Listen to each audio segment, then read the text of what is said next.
그때는 눈사태 위험 시기가 지나 실록의 등산철에 접어들었을 무렵이었다. 으름덩굴의 새순도 곧 밥상에 오르지 않게 된다. 무의도식하는 시마무라는 자연과 자신에 대한 진지함마저도 잃기 일쑤여서 이를 회복하려면 산이 제일이라고 자주 혼자서 산행을 즐기는데, 그날 밤도 국경의 산들을 돌아다니다가 이래만에 온천장으로 내려와서 게이샤를 불러달라고 했다. 그런데 그날은 도로공사의 낙성 축하 행사로 마을의 누에고치 창고 겸 극장으로 쓰이는 오두막을 연회장으로 사용할 만치 흔천됐다. 12명 정도의 게이샤로는 손이 부족하여 도저히 빠져나오기가 힘들 테지만, 선생님 댁의 아가씨라면 연회를 도우러 갔다 한들 춤 2가지만 보여주고 돌아오니까 어쩌면 와줄지도 모른다는 것이었다. 시마무라가 되묻자 샤미센과 춤을 가르치는 선생님 댁에 있는 아가씨는 게이샤는 아니지만 큰 연회가 있을 경우 덜어 부탁받아 가기도 한다. 동기가 없고 서서 춤추길 꺼리는 나이든 게이샤가 많아 아가씨는 귀하게 대접받고 있다.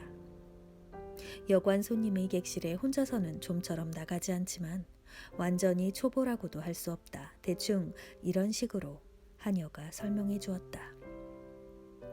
묘한 얘기도 다 있다며 대수롭지 않게 여겼는데, 1시간가량 지나 여자가 하녀를 따라왔을 즈음 시마무라는 화들짝 놀라 앉음새를 고쳤다. 곧바로 자리를 뜨는 하녀의 소매를 여자가 붙들어 다시 제자리에 앉혔다. 여자의 인상은 믿기 어려울 만큼 깨끗했다. 발가락 뒤 오목한 곳까지 깨끗할 것이라고 생각했다. 초여름 산들을 둘러보아온 자신의 눈 때문인가 하고 시마무라가 의심했을 정도였다. 온 매무새에 어딘가 게이샤를 닮은 구석이 있었으나 물론 옷자락은 끌리지 않았고 부드러운 호옷을 오히려 단정히 입고 있는 편이었다. 오비만 어색하게 비싼 것을 메고 있어 도리어 왠지 애처롭게 보였다. 산 이야기가 시작되는 기회를 보아 하녀가 일어나 나갔는데, 여자는 이 마을에서 내려다 보이는 산 이름들을 제대로 알지 못했다. 시마무라가 술 마실 기분도 내키지 않아 그냥 있자니 여자는 역시 자신이 태어난 곳은 이 눈지방이며 도쿄에서 동기로 있을 때 몸값을 치르고 나와 장차 무용 선생으로 성공할 작정이었는데 겨우 1년 6개월 만에 남편이 죽고 말았다고 의외로 솔직히 이야기했다. 하지만 그가 죽고 나서부터 지금까지야말로 어쩌면 그녀의 진짜 신상 이야기일지도 모르는데, 그러나 이것만은 쉽사리 털어놓을 성 싶지 않았다. 19살이라 했다. 거짓이 아니라면 이 19살이 21, 2 정도로 보이는데, 시마무라가 그제야 여유를 얻어 가부키 등의 이야기를 꺼내자 여자는 배우의 연기나 소식에 그보다 더 정통해 있었다. 이런 이야기 상대에 목말랐던 듯 정신없이 떠들고 있는 사이 화류계 출신 여자다운 친숙함을 띠기 시작했다. 남자의 마음을 얼추 들여다보고 있는 것 같기도 했다. 그럼에도 그는 애초에 상대방을 초보자로 생각했고 일주일 이상을 이렇다 할 말상대도 없이 지낸 뒤인지라 사람 그리운 심정이 훈훈하게 넘쳐 여자에게 우선 우정 비슷한 것을 느꼈다. 산행의 감상이 여자에게까지 꼬리를 늘어뜨렸다. 다음 날 오후 여자는 목욕도구를 복도 밖에 놓아두고 그의 방으로 놀러왔다. 그녀가 채 앉기도 전에 그는 느닷없이 게이샤를 소개해달라고 말했다. 소개라고요? 알잖아. 싫어요. 전 이런 부탁을 받으리라곤 꿈에도 생각 못한걸요. 하고 여자는 뾰로통해져서 창으로 다가가 국경의 산들을 내다보다가 금세 볼을 붉히며 여긴 그런 사람 없어요. 거짓말. 정말이에요. 하고 휙 몸을 돌려 창턱에 걸터앉더니 절대로 강요하진 않아요. 모든 게 게이샤의 자유니까요. 여관에서도 그런 소개는 일절 않죠. 정말이라니까요. 누굴 불러 직접 얘기해보면 아실 거예요. 당신이 부탁해줘. 어째서 제가 이런 일을 해야 하는 거죠? 친구라고 생각해서야. 친구 사이로 남고 싶으니까 당신에겐 요구하지 않는 거라고. 그게 친구라는 건가요? 하고 여자는 고지곳대로 순진하게 묻고 나서 다시 내뱉듯이 대단하시군요. 그런 부탁을 제게 거침없이 다 하시다니. 어려울 건 없잖아. 산에서 몸은 좋아졌어. 머리가 개운치 않아. 당신과도 산뜻한 기분으로 이야기를 나눌 수가 없다고. 여자는 눈을 내리깔고 말이 없었다. 이렇게 되면 시마무라가 거의 남자의 뻔뻔스러움을 남김없이 드러낸 셈인데도 이를 기꺼이 이해하고 수긍하는 습성이 여자의 몸에 밴 것 같았다. 내리깐 눈은 짙은 속눈썹 탓일까? 살포시 따사롭게 요염해지는 것을 시마무라가 바라보는 사이 여자의 얼굴이 잠깐 좌우로 흔들렸다가 다시 발그레해졌다. 마음에 드는 일을 부르세요. 그걸 당신한테 묻고 있는 거야. 처음 와본 곳이라 누가 예쁜지도 모르고. 예쁘다는 건 어린 사람이 좋아. 어린 편이 무슨 일이건 실수가 적겠지. 시끄럽게 떠들지 않고 약간 멍청해도 때묻지 않은 쪽이 좋아. 얘기하고 싶을 땐 당신하고 하겠어. 전 이제 안 와요. 바보 같긴. 글쎄 안 와요. 뭐 타러 오죠? 당신과 산뜻하게 사귀고 싶어서 당신에겐 요구하지 않는 거야. 기가 막혀. 혹 그런 일이 생긴다면 내일 당장 당신 얼굴을 보기 싫어질지도 몰라. 얘기할 마음도 내키지 않을 거야. 산에서 내려와 모처럼 사람이 그리워진 참이라 당신에겐 요구하지 않는 거라고. 생각해봐. 나는 여행자 아니냐고. 네, 정말 그래요. 것 봐. 당신도 당신이 싫어하는 여자라면 나중에 다시 만나기조차 거북하겠지만 스스로 골라준 여자라면 그래도 좀 나을 테지. 몰라요. 하고 강하게 쏘아붙이며 고개를 돌렸으나 하긴 그렇죠. 무슨 일이 있으면 끝장이야. 싱겁게 돼버려. 오래 갈 리 없다고. 그래요. 정말이지. 모두들 그래요. 제 고향은 항구예요. 여긴 온천장이고. 라며 여자는 의외로 솔직하게. 손님은 대개 여행객들이죠. 전 아직 어리지만 여러 사람들 이야기를 들어봐도 마냥 좋아서 그땐 좋아한단 말도 못한 사람이 늘 그리워져요. 못 잊는 거죠. 헤어진 후엔 그런가 봐요. 상대편에서도 기억해주고 편지를 보내는 이는 대체로 그런 말들을 해요. 여자는 창턱에서 일어나 이번엔 창 밑의 다다미 바닥에 다소곳이 앉았다. 지나간 일들을 회상하는 듯 하더니 어느 틈에 시마무라 곁으로 다가앉아 새침한 표정을 띄었다. 여자의 목소리에 너무나 실감이 넘쳐 시마무라는 수월케 여자를 속였구나 하고 도리어 뒤가 캥길 정도였다. 그러나 그는 거짓말을 한 것이 아니었다. 여자는 어쨌건 초보다. 그는 이 여자에게 요구하기보다 양심의 가책 없이 가벼운 마음으로 끝낼 수 있는 여자를 원했다. 그녀는 너무 깨끗했다. 처음 보았을 때부터 그것과 그녀를 별개의 것으로 생각했다. 더욱이 그는 여름 피서지를 어디로 할까 망설이고 있던 터라 이 온천 마을로 가족을 데리고 올까도 생각했다. 그렇게 하면 여자는 다행히 초보라 아내에게도 좋은 말동무가 될 수 있을 것이고 심심풀이로 춤도 배울 수 있으리라. 진심으로 그렇게 생각했다. 여자에게 우정 같은 것을 느꼈다 해도 그는 이미 이 정도의 여우를 건너고 있었다.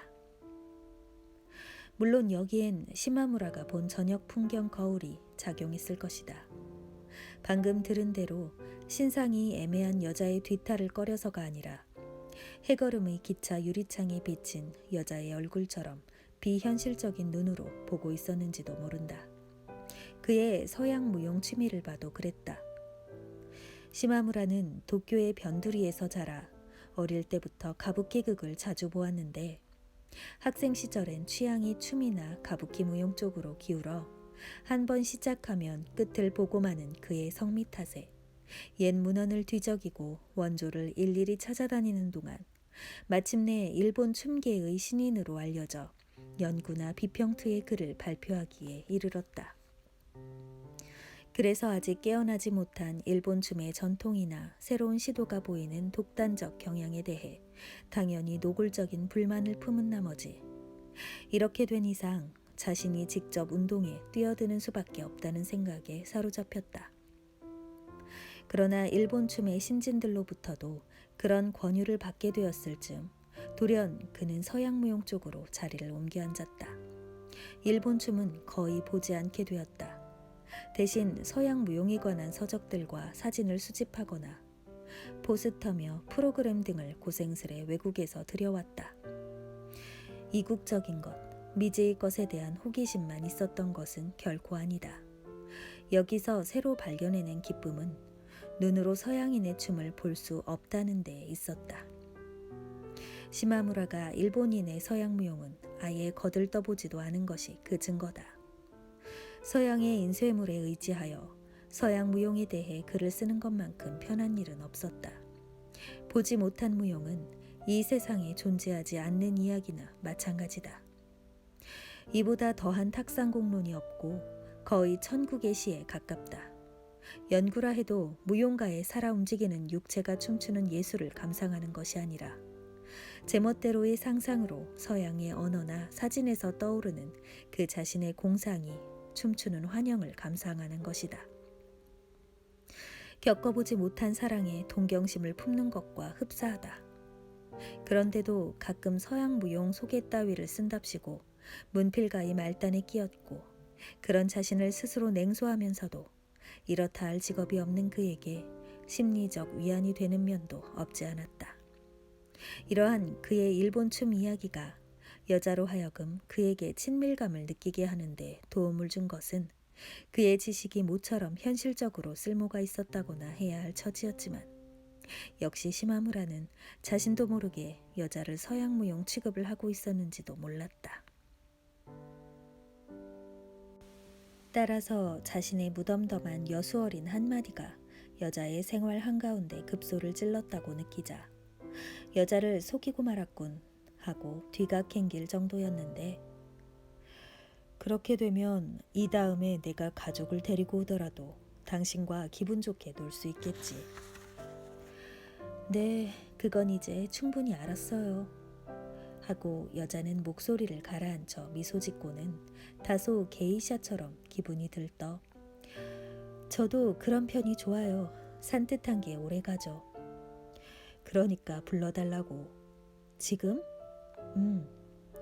놀랍군요. 이런 대낮에 그런 말씀을 하시다니. 찌꺼기가 남는 건 싫어. 어머, 어떻게 그런 말을. 이곳을 막벌이 온천장쯤으로 오해하신 모양인데 마을의 분위기를 보고서도 모르시나 봐. 하고 여자는 너무나 뜻밖이라는 듯 심각한 말투로 여기엔 그런 여자가 없음을 거듭 역설했다. 시마무라가 미심쩍어 하자 여자는 정색을 하면서도 한 발 물러나 그건 어떻게 하건 게이샤의 자유다.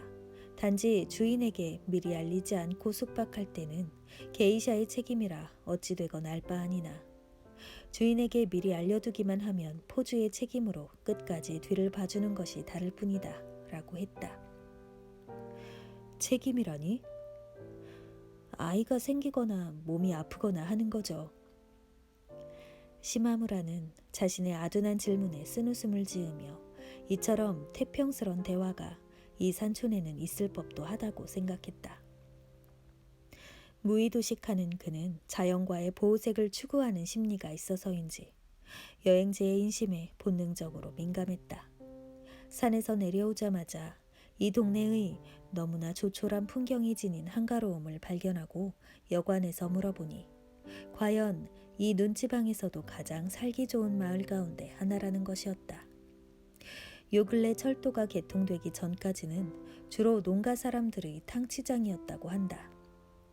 게이샤가 있는 집은 요리집이든 팥죽집이든 색바랜 포렴을 내걸었는데 고풍스런 장지문이 그을린 흔적을 보노라니 이래도 손님이 드는가 싶고, 또한 일용 잡화점이나 막과자점에도 게이샤를 단 한 사람만 둔 곳이 있어 그 주인은 점포 말고도 논밭에서 일을 하는 모양이었다. 선생님 댁의 아가씨라는 이유도 있겠으나 게이샤 허가증이 없는 아가씨가 어쩌다 연회 같은 데에 도와주러 나온들 일을 나무라는 게이샤는 없을 것이다. 헌데 몇 명쯤 있나? 게이샤 말인가요? 12~13명쯤? 어떤 이가 좋아? 하고 시마무라가 일어나 배를 누르자 전 가도 되죠? 당신이 가버리면 안 되지. 싫어요. 하고 여자는 굴욕감을 떨쳐내듯이 갈래요. 괜찮아요. 이상하게 생각지 않을 테니까 다시 오겠어요. 그러나 하녀를 보더니 아무렇지 않은 듯 앉음새를 고쳤다. 하녀가 누굴 부를지 몇 번이나 물었지만 여자는 이름을 대지 않았다. 하지만 잠시 후 들어온 17의 게이샤를 한 번 쳐다본 순간 시마무라가 산에서 마을로 들어올 때 품었던 여자에 대한 욕구는 싱겁게 사라지고 말았다. 피부가 거무스름한 팔뚝이 부드러운 맛은 없어도 어딘가 앳되고 착해 보이길래 애써 심드렁해진 낯을 보이지 않으려 게이샤 쪽을 향했지만 실은 그 뒤에 있는 창문으로 실록의 산 풍경들만 눈에 들어올 뿐이었다. 뭔가를 말하기조차 귀찮아졌다. 전형적인 산골 게이샤였다. 시마무라가 짓는 뚱한 표정에 여자가 알아차렸다는 듯 아무 말 없이 일어나 가버리고 나자 한층 분위기가 멋쩍어졌다. 그래도 이미 1시간이 지났고 하니 어떻게든 게이샤를 돌려보낼 방도는 없을까 생각하다가 전신환이 와 있다는 것을 떠올리고 우체국 시간을 빌미로 게이샤와 함께 방을 나왔다.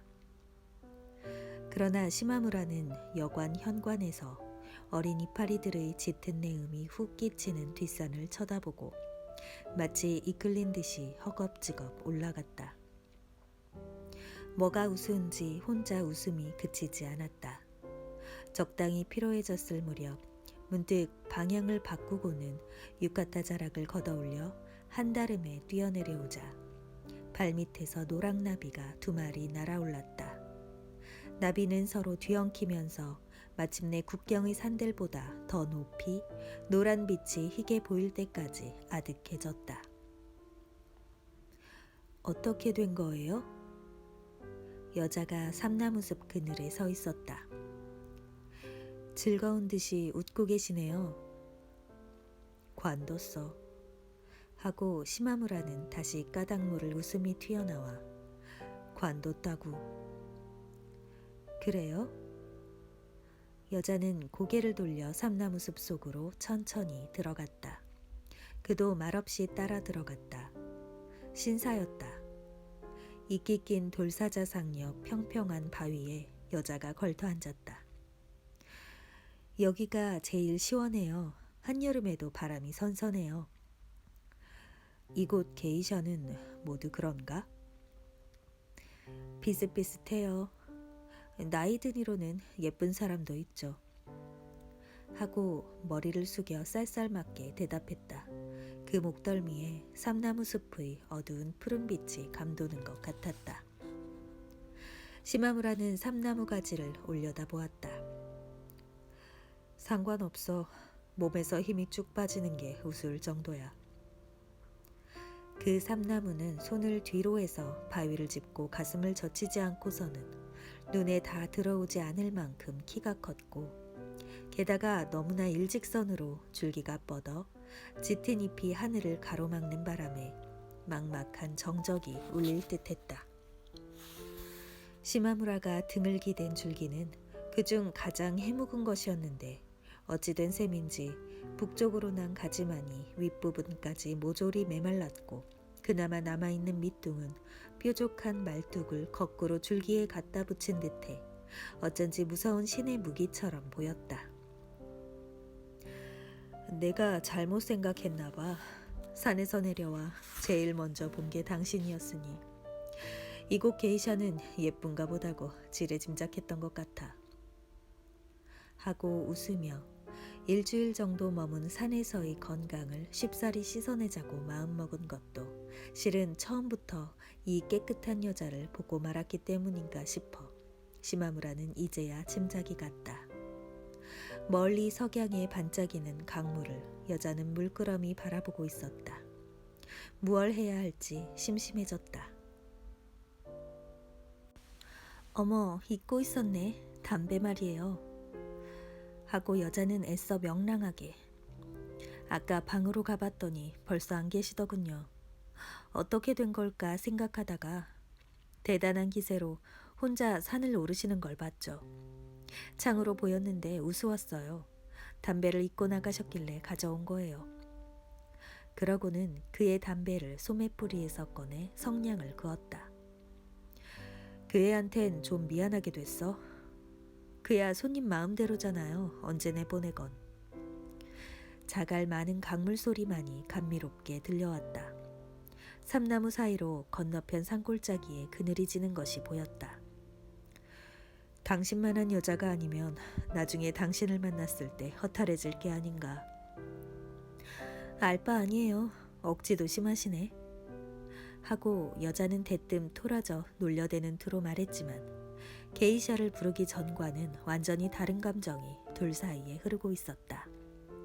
애당초 오직 이 여자를 원하고 있었음에도 여느 때처럼 굳이 먼 길을 빙빙 돌았다고 분명히 깨닫자 시마무라는 자신이 싫어지는 한편 여자가 더없이 아름답게 보였다. 삼나무숲 그늘에서 그를 부른 이후 여자는 어딘가 탁 트인 듯 서늘한 모습이었다. 가늘고 높은 코가 약간 쓸쓸해 보이긴 해도 그 아래 조그맣게 오므린 입술은 실로 아름다운 거머리가 움직이듯 매끄럽게 펴졌다 줄었다 했다. 다물고 있을 때조차 움직이는 듯한 느낌을 주어 만약 주름이 있거나 색이 나쁘면 불결하게 보일 텐데 그렇진 않고 촉촉하게 윤기가 돌았다.